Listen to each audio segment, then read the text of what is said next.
Graça e paz, irmãos. Abramos a palavra do nosso Deus em Naum, capítulo 2.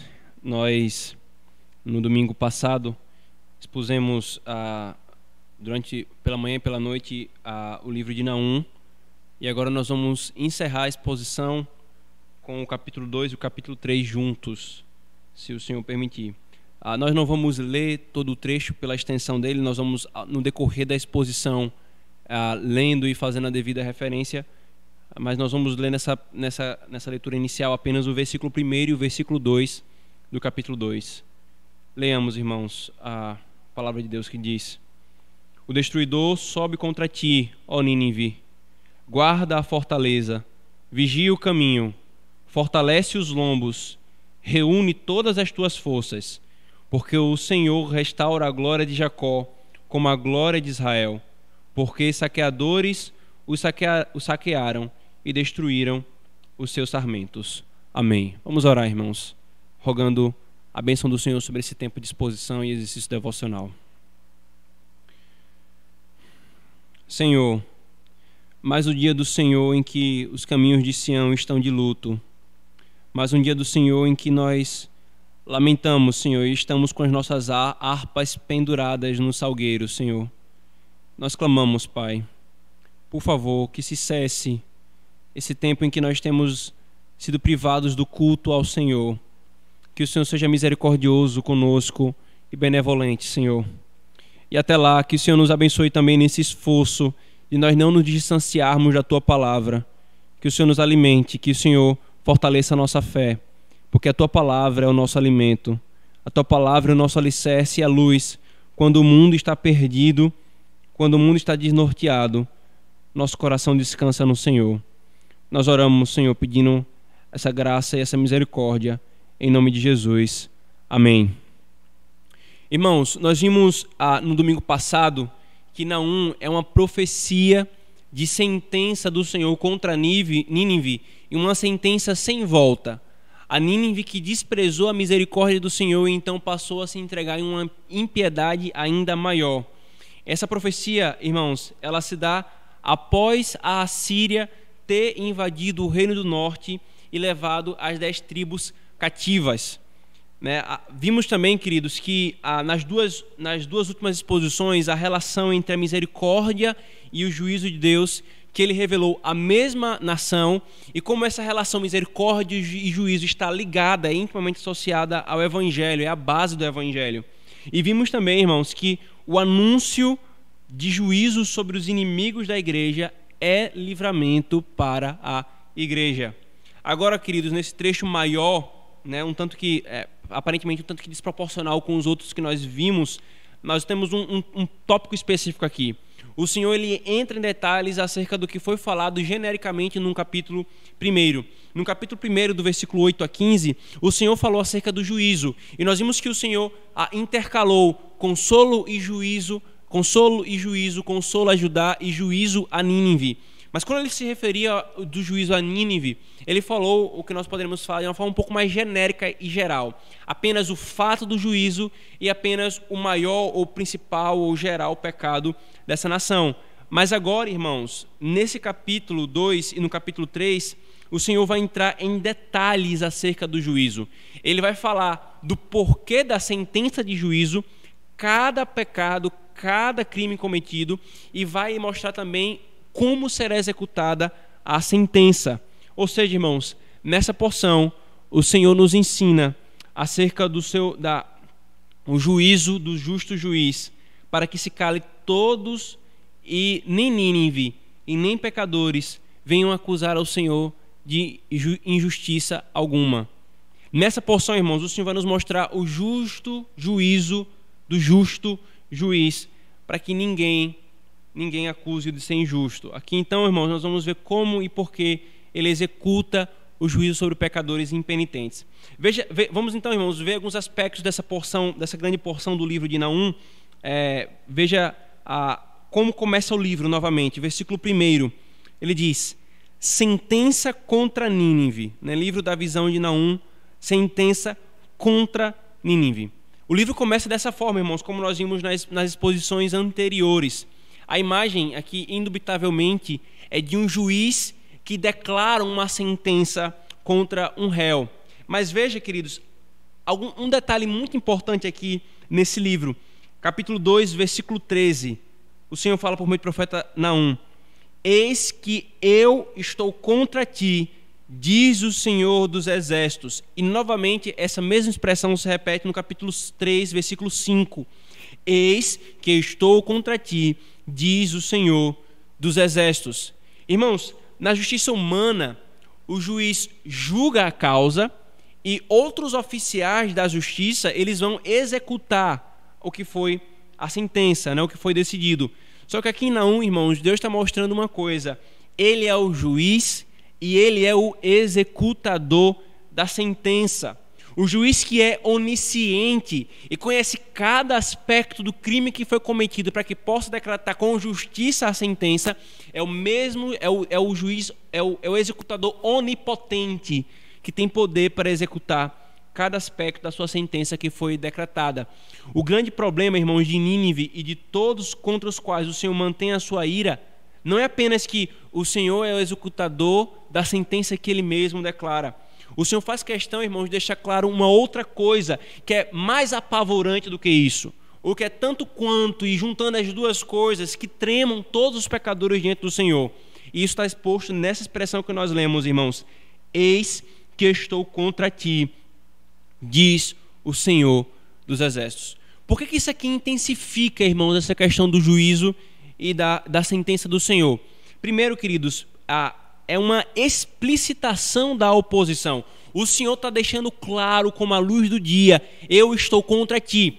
Se um leitor atento leu Naum, percebeu que o Senhor estava contra Nínive. Mas aqui, irmãos, ele enfatiza. E essa ênfase é repetida, e aqui vem o segundo aspecto do porquê que isso é grave, com essa expressão introdutória: eis que eu. No hebraico, irmãos, essa é uma expressão para chamar a atenção do seu leitor, para que diga assim: preste atenção no que eu vou falar, porque o que eu vou falar agora é muito importante. É muito importante. E então, irmãos, vem o terceiro aspecto dessa expressão: eis que eu estou contra ti, diz quem? O Senhor dos Exércitos. Irmãos, com essa designação, o Senhor evoca o seu poder e a sua soberania. Tudo isso para deixar claro para Nínive o que é um exército diante dos seus exércitos. É para deixar claro para Nínive e para todo pecador que insiste em continuar no seu pecado, desprezando a Cristo, desprezando a misericórdia de Deus: ai daqueles contra quem o Senhor está irado e mantém a sua ira. Ai daqueles contra quem o Senhor está irado. Aliás, irmãos, se vocês lembram bem da leitura que nós fizemos de 2 Reis, capítulo 18, cuja passagem descreve as palavras blasfêmias de Rabsaque, né? E ele questionava: quem é o Senhor para que livrem vocês das mãos do rei da Síria? Ele é melhor por acaso do que ídolo tal, de tal lugar, ídolo tal? Vocês lembram disso? Pronto. Eles viram que o Senhor não é simplesmente um ídolo. O Senhor não é um ídolo, não é uma imagem que tem boca e não fala, olhos e não veem, ouvidos e não ouvem. Eles viram isso lá em 2 Reis, capítulo 18, quando ele levantou um único anjo e destruiu 180.000 soldados da Síria. Agora, então, aqui, irmãos, o Senhor faz questão de mostrar: vocês verão novamente que eu não sou como os ídolos aos quais vocês me compararam, dizendo que eu não poderia proteger o meu povo. Eu vou protegê-los e vou trazer consolo para eles, destruindo vocês. E então, irmãos, o Senhor se vale da mesma linguagem, perguntando, por favor, veja o versículo 8 a 11 do capítulo 3. És tu melhor do que Amon, que estava situada entre o Nilo e os canais, cercada de águas, tendo por baluarte o mar e ainda o mar por muralha? Etiópia e Egito eram sua força, e esta sem limite. Pute e Líbia o seu socorro. Todavia, ali foi levado ao exílio, foi para cativeiro. Também os seus filhos foram despedaçados nas esquinas de todas as ruas. Sobre os seus nobres lançaram sorte, e todos os seus grandes foram presos com grilhões. Também tu, Nínive, serás embriagada e te esconderás. Também procurarás refúgio contra o inimigo. Veja, irmãos, a Rabsaque e a Síria, em sua soberba e blasfêmia, se levantaram contra o Senhor e disse: quem és tu, Senhor? Quem é o Senhor, Deus de Israel, para livrar você, Judá, das nossas mãos? O Senhor livrou. E agora ele se volta para essa nação com a mesma linguagem. Quem és tu, Assíria? Tu te achas melhor que reino tal, nação tal e nação tal? Viste o que eu fiz com eles? Mas diferentemente do que vocês tentaram fazer com Judá, e eu a livrei, agora eu vou consumar. Eu vou trazer o juízo sobre vocês. Ai daqueles irmãos que estiverem debaixo da ira de Deus. Com isso que ele fala aqui, queridos, ele humilha a prepotência dessa cidade, como ele humilhará a prepotência de muitos homens que são arrogantes e se levantam contra ele. Ele também fala algo, irmãos, veja o versículo 11. Onde está agora, do capítulo 2, né? Onde está agora o covil de leões e o lugar do pasto dos leãozinhos, onde passeavam o leão e a leoa e o filhote do leão, sem que ninguém os espantasse? Ou seja, onde está aquele rei poderoso? Onde estão vocês que se achavam tão poderosos agora diante da minha ira? As grandes nações, irmãos, que caíram antes de Nínive, são usadas exatamente como referência para que ela tenha certeza. As fortalezas de Nínive são comparadas a cipós, a plantas verdes que são totalmente maleáveis e fracas. O exército deles é comparado ao exército de mulherzinhas no capítulo 3. Não tem escapatória. Serão tantos mortos, Naum fala no capítulo 3, tantos mortos que eles estarão tropeçando nas ruas sobre os corpos. E os ferrolhos de ferro não aguentarão a ira do Senhor. E, queridos, uma das imagens mais vexatórias que são evocadas no livro dos profetas, e o Senhor faz questão de evocar aqui contra a Nínive, está no versículo 5 do capítulo 3. Eis que eu estou contra ti, diz o Senhor dos Exércitos, levantarei as abas de tua saia sobre o teu rosto e mostrarei às nações a tua nudez e aos reinos as tuas vergonhas. Irmãos, essa expressão no contexto do mundo antigo era extremamente vexatória. Levantarei as abas da tua saia e todas as nações verão a tua nudez. E por último, eu quero destacar então aqui uma promessa que ele faz, uma promessa de juízo. É feita como consequência e evidência desse juízo no versículo 13 do capítulo 2. Eis que estou contra ti, diz o Senhor dos Exércitos, queimarei na fumaça os teus carros e a espada devorará os leãozinhos, arrancarei da terra a tua presa, e já não se ouvirá a voz dos teus embaixadores. Lembra, irmãos, o que essa nação fez? Foi um embaixador do rei da Síria, Rabsaque, que levantou a sua voz para blasfemar contra o Senhor. O Senhor não esqueceu e fala: eu vou silenciar os teus embaixadores. O rei da Babilônia, que se considerava um grande leão, agora não passará de um gatinho.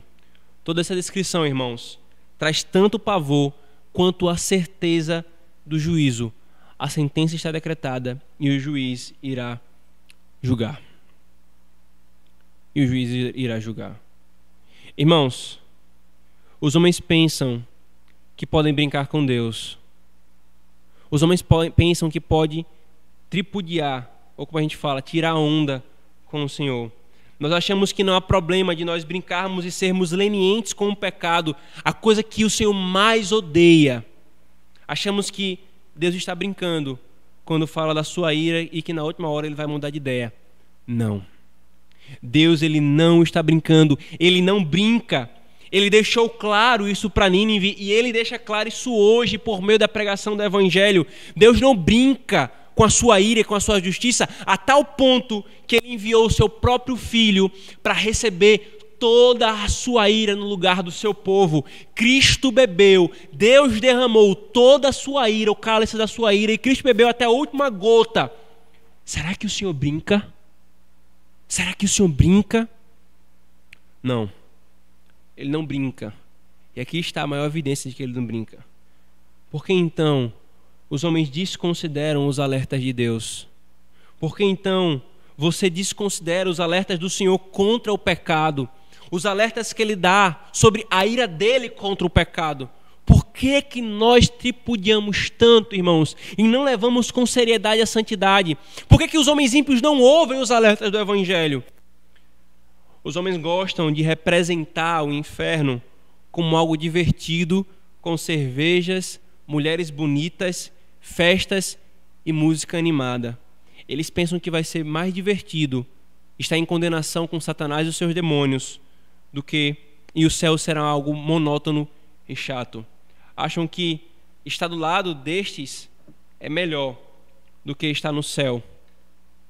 Tais imagens revelam a insanidade do coração dos homens. Naum mostra a tais tolos que ai daqueles que estiverem debaixo da ira do Senhor. Os homens tentam se enganar como Nínive se enganou. Nínive achou que venha o Senhor, que venha a Babilônia, os nossos muros vão resistir, as nossas fortalezas vão prevalecer, os nossos ferrolhos vão segurar. E muitos homens continuam se enganando da mesma forma. As minhas obras aplacarão a ira de Deus. O que eu fiz de bom, engana-se esses, refreará a ira do Senhor. Ele que se cuide. Não.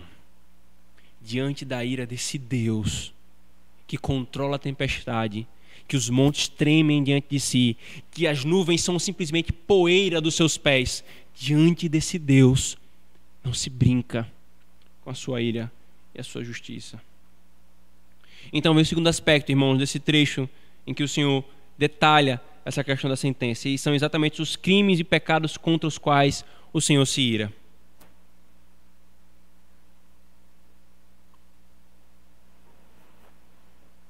O Senhor não apenas, irmãos, fala da dureza dessa sentença, mas ele detalha os porquês dela.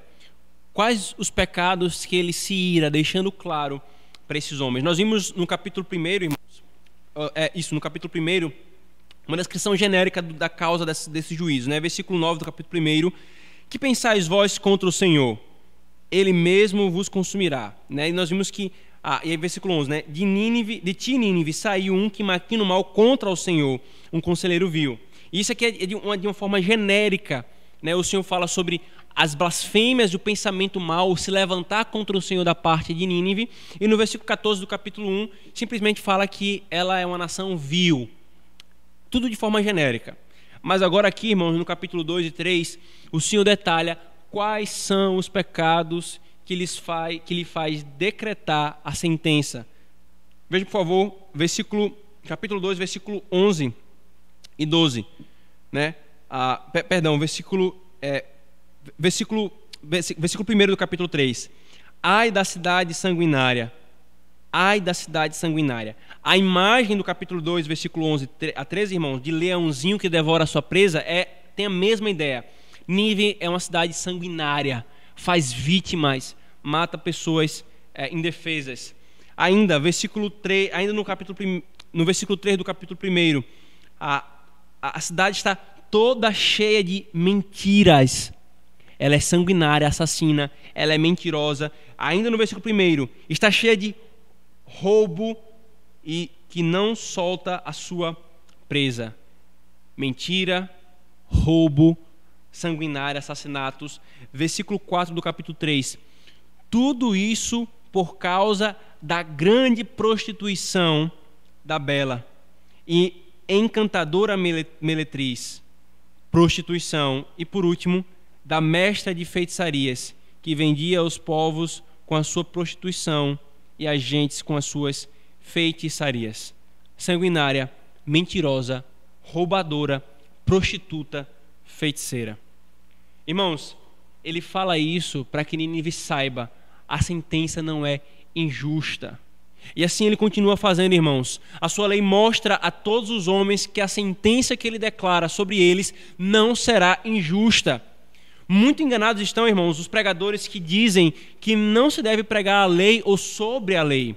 Obviamente, irmãos, que é errado pregar a lei e sobre a lei sem o evangelho ou com um espírito legalista. Porém, não se resolve isso não pregando a lei, mas, ou melhor, pois pela exposição da lei é que os homens têm a ciência e são informados pelo Senhor. O meu juízo não é injusto. O meu juízo não é injusto. Você é culpado. E quem declara isso, irmãos, é a lei. Quem declara isso é a lei. Muitos irmãos tolamente se acham mais justos que Deus. Acham um absurdo ele condenar. Porém, ele mostra que não é um absurdo, como Paulo falou em Romanos capítulo 3, versículo 19. Sabemos que tudo o que a lei diz, o diz àqueles que estão debaixo dela, para que toda a boca se cale e todo mundo esteja sob o juízo de Deus. É exatamente isso que Deus está nos ensinando, irmãos, em Naum. Toda a boca se cale. O homem que pensa que só irá para o inferno só se for igual a Hitler ou a Lula, está muito enganado. Olhe para esses pecados. Ela é sanguinária. Quantos hoje não apoiam o aborto, o genocídio de seres humanos que estão dentro do ventre da sua mãe? Quantos hoje preferem se entregar à prostituição, ao sexo desenfreado, ao sexo indevido e conceber de uma forma natural, porque é o que se espera de uma relação sexual, e então mata. E então comete um genocídio. Mentiras. Quantos não lidam com a mentira como o oxigênio que respiram? Mentem aos cônjuges, mentem para fazer negócios, mentem para se livrarem de danos justos. Tudo isso a Escritura chama de mentira. Roubos. Quantos não roubam os seus patrões enrolando no seu trabalho? Ou quantos não roubam os seus clientes colocando preços injustos e diversas outras situações, apoiando políticos ladrões e corruptos? Tudo isso a Escritura chama de roubo. Prostituição. Quantos não são os que lidam com o relacionamento de forma indevida? De forma indevida. Apenas usando e se aproveitando do corpo do outro. Ou quantos não cometem o adultério ou apoiam o homossexualismo ou praticam o homossexualismo? Quantos e quantas não vestem roupas para expor o seu corpo e causar cobiça? E quantos não são os que amam cobiçar o corpo que não lhe pertence? Tudo isso a Escritura chama de adultério, prostituição. Feitiçaria. 1 Samuel 15:13 diz: pois a rebeldia é como pecado de feitiçaria. E talvez você nunca tenha feito mandinga. Talvez sim. Mas veja, quantos não são os rebeldes aos seus pais ou às justas autoridades constituídas por Deus? Percebe? Não é um pecado simplesmente de Nínive. A nossa sociedade está cheia desses pecados. Os homens estão cheios desses pecados. Aliás, se você perceber, são exatamente os mesmos pecados que são elencados em Apocalipse 9, 21 e 21, 8 dos homens dessa geração. Veja, por favor, comigo esse texto.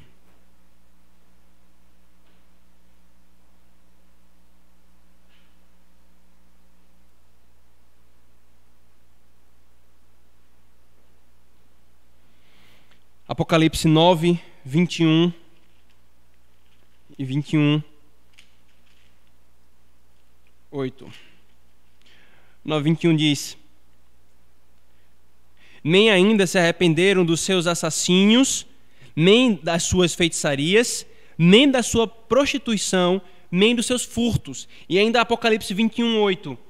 Mas os covardes, os incrédulos, os depravados, os assassinos, os que cometem imoralidade sexual, prostituição, os que praticam feitiçarias, os idólatras e os mentirosos, o lugar deles será no lago de fogo que arde com enxofre. Esta é a segunda morte. Percebe que não é uma peculiaridade de Nínive ainda? Percebe que os mesmos pecados que está sendo elencado aqui, nesse contexto da humanidade, é elencado em Nínive. Prostituição, assassinato, roubo, mentira, feitiçaria. E Tiago alerta: quebrar um só mandamento já nos torna dignos do juízo. Quanto mais quebrar todos estes mandamentos. Só pessoas sem senso da realidade, que não conhecem o seu próprio coração, acham que não são pecadoras e dignas de juízo. Irmãos, isso é assim, para que saibamos que não há nada em nós que nos faça livres do juízo do Senhor. Todos, irmãos, absolutamente todos são dignos da ira do Senhor. Isso é assim, irmãos, para nos fazer buscar a Cristo com um sincero reconhecimento da nossa necessidade. O homem que acha que possui alguma justiça, ele não buscará a Cristo com a real necessidade. Cristo não veio, não foi dado, a sua obra não foi cumprida plenamente para simplesmente ajudar os homens que precisam de um empurrãozinho. Ele veio para os que sabem que são doentes. Ele veio para os que reconhecem que não são justos e que necessitam totalmente da sua justiça. Não é parcialmente, não é uma parte, olha, eu dou uma parte e você completa o resto. Não, é por isso que o Senhor faz isso que Ele faz aqui em Naum, para deixar claro, todos são dignos da ira. Por isso que todos busquem a Cristo como a solução que o Senhor providenciou para escapar do seu juízo. A exposição do justo juízo de Deus, irmãos, é para nos mostrar que, primeiro, ninguém será condenado injustamente.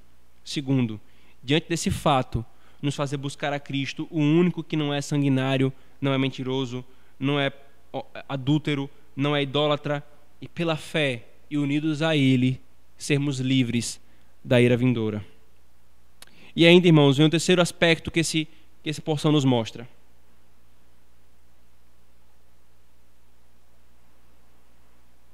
O Senhor, nessa porção, reafirmou a certeza da sentença.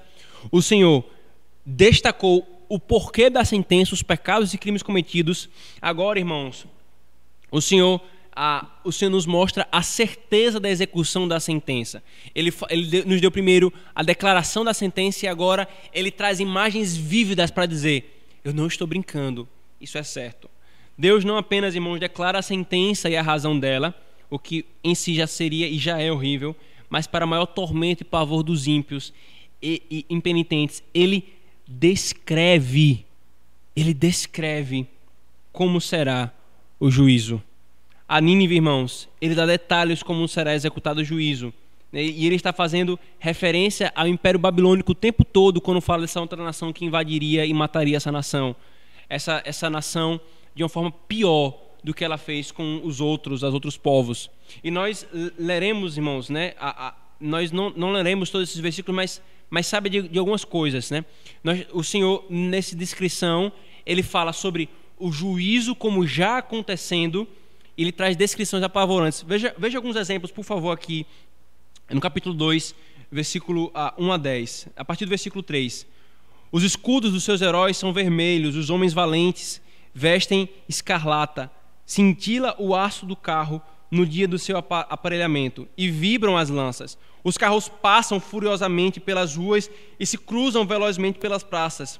Parecem tochas, correm como relâmpagos. Os nobres são chamados, mas tropeçam em seus carros. Apressam-se para chegar ao muro e já encontram um estudo inimigo armado.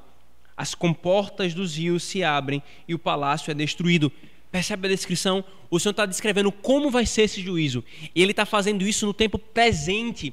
O juízo ainda aconteceria, mas Ele está querendo trazer tal certeza de juízo que Ele fala no presente está acontecendo. Contemple diante dos seus olhos o juízo que eu declarei. E além disso, irmãos, Ele traz detalhes aterrorizantes. E Ele conclui tudo isso dizendo no versículo 18: os pastores dormem, ó rei da Síria. Os teus nobres dormitam, e o teu povo se derrama pelos montes, e não há quem o ajunte. Não há remédio para a tua ferida, e tua chaga é incurável. Todos os que ouvirem a tua fama baterão palmas sobre ti, porque sobre quem não passou continuamente a tua maldade. Todo mundo vai ficar feliz. Todo mundo vai ficar feliz quando executar esse juízo sobre você. Nós vimos, irmãos, muitos desses detalhes no nosso primeiro ponto. Deus deixando claro: eu vou destruir. Temam os homens diante da minha ira. Novamente, irmãos, Deus faz a mesma coisa hoje. Em Naum, ele alerta aos homens pelo exemplo da Síria. Mas no Novo Testamento, irmãos, o Senhor faz isso diretamente. Ele não simplesmente alerta contra o juízo por meios indiretos, usando uma nação ou qualquer coisa. Ele faz isso clara e explicitamente. Mateus 5, 22, falando acerca do fogo do inferno. Mateus 5, 29, o Senhor Jesus falando sobre o corpo e não apenas a alma serão punidos. Mateus 8, 12, que o inferno é lugar de profundas trevas, choro e ranger de dentes de tanta dor. Mateus 13, 42, que o inferno é como uma fornalha de fogo ardente. Marcos 9, 43 e 44, o lugar onde o fogo não se apaga e o verme que corrói a carne não morre. Lucas 16, 23, o lugar de profundo tormento. Mateus 25, 41, 2 Pedro 2, 4, o inferno é o lugar de punição dos demônios. Irmãos, que imagens terríveis. Imagine o maior tormento que você já possa passar na sua vida, ou que qualquer homem possa passar sobre a face da terra. Não se compara com os tormentos do inferno e da ira do Senhor eternamente sendo derramada sobre os homens. Não se compara. E o Senhor Jesus faz questão de trazer essas imagens vívidas para que saibamos o quão perigoso isso é. E percebe uma coisa, irmãos? Quase todas as citações que eu fiz, com exceção de apenas uma, foram tiradas dos evangelhos, do ensino de Cristo registrado pelos apóstolos. Você percebeu isso? Irmãos, fez parte da pregação de Cristo alertar aos homens sobre os horrores do inferno. E Deus faz essa descrição detalhada, irmãos, como ele fez em Naum, para que os homens não brinquem, para que eles levem a sério, para que tenham certeza, o juízo virá sobre todo aquele que continuar impenitente. Novamente, irmãos, são radicalmente contrários a Cristo e a toda a Escritura os que acham que não se deve falar do inferno. Ele é real, é a execução do juízo de Deus. E claro, irmãos, que os que só falam de inferno sem as glórias do céu, ou ainda mais, das glórias do céu que superam, né, as glórias do céu são mais cativantes, que superam o temor do inferno, eles também são contrários a Cristo e à pregação do Evangelho. Em tudo isso, então, irmãos, o ponto é, nós não podemos negar esse aspecto da mensagem do Evangelho que o Senhor nos tem ensinado em Naum. Ele derramará juízo sobre os impenitentes. Qual é o louco, irmãos, que desprezará tais descrições e continuará num caminho de juízo? Qual é o louco que, ouvindo isso, ouvindo a pregação do Evangelho, continuará no caminho do pecado e da ira? Por que é que os homens trocam uma gota de prazer por um mar de ira? Os irmãos sabem que eu morei em Recife com minha família, no período em que me preparava para o ministério pastoral, estudando no seminário. Né? E os irmãos, também é sabido dos irmãos que em Recife, Boa Viagem, aquelas praias ali daquele complexo, elas são infestadas de tubarão. Há diversas placas alertando que não entre nesse mar. Mas, veja, irmãos, porventura não seria louco o homem que, mesmo recebendo esses alertas, não entre ali, não vá por esse caminho, ainda assim continuar?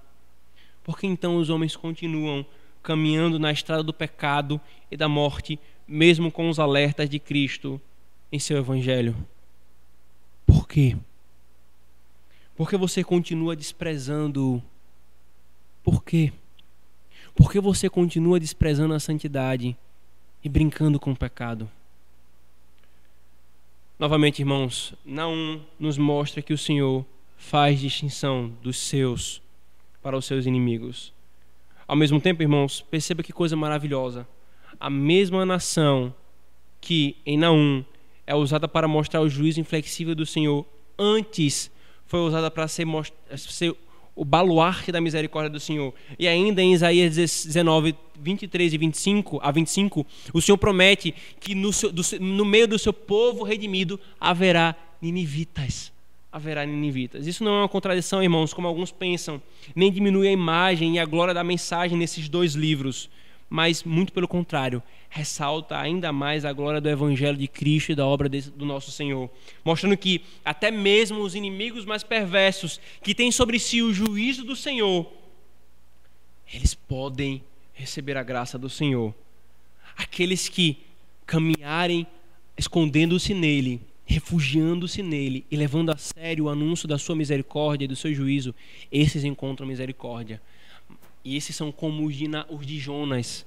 Esses são como exatamente os que são descritos em Isaías. Mas os ninivitas, que continuam caminhando em sua impiedade, desprezando a misericórdia e tripudiando do Senhor, eles são exatamente como os ninivitas de Naum. Além disso, irmãos, tua promessa se cumpriu de Isaías, se cumpriu exatamente no dia de Pentecoste, quando pessoas de todas as regiões do mundo foram convertidas pelo Senhor Jesus. Em Cristo, até ninivitas podem ser salvos, se realmente se arrependerem. Se o fizerem, os ninivitas não serão mais chamados ninivitas, mas filhos de Judá. Serão os ninivitas de Jonas e de Isaías. Mas se continuarem a desprezar a misericórdia do Senhor, serão tal como a Nínive descrita em Naum. Qual dos ninivitas, qual dos tipos de ninivita você é? Aquele que confia em Cristo, se entrega a Ele, ou aquele que continua obstinado no pecado e na sua rebeldia? Amém. Vamos orar. Senhor, obrigado porque o Senhor nos revela quão pesada e justa é a tua ira, Senhor, para que nós saibamos que não há escapatória e nós não caminhemos por esse caminho e essa estrada que o Senhor nos alerta com tanto fervor. Não caminhem por aí. Obrigado porque o Senhor não apenas nos revelou nesses dias a tua ira, mas o Senhor nos mostrou a tua misericórdia, Senhor. Que nós não tripudiemos da tua misericórdia como Nínive fez. Que nós, Senhor, a tua igreja, sejamos diligentes e nos escondamos de ti. E que aqueles que não creem em ti possam arrepender-se dos seus pecados, entregar-se ao Senhor e refugiar-se na tua misericórdia, Senhor. Nós oramos em nome de Jesus. Amém.